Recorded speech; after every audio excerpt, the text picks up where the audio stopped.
कौन आपण मैंने जानी कि 2026 T20 वर्ल्ड कप मैच में बीसीसीआई अनाउंसमेंट कर सारी या तो जानी ये हूँ अजित अगरकर जहाँकि ये T20 वर्ल्ड कप हो बा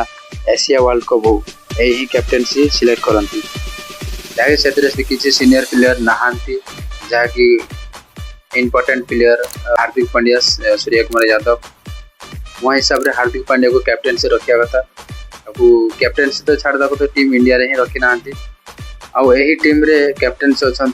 श्रेयस अय्यर जहाँकि यही दिन को से बहुत अपेक्षा करते वाइस कैप्टेन अच्छा तिलक वर्मा जहाँकि भल कथा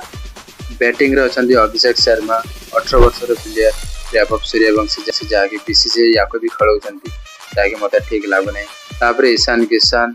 संजू सैमसंग विकेट कीपर अच्छा नीतीश कुमार रेड्डी जहाँकि हार्दिक पांड्या बदल में खेलाउछंती शुभम दुबे वरुण चक्रवर्ती हर्षदीप सिंह हर्षित राणा अक्षर पटेल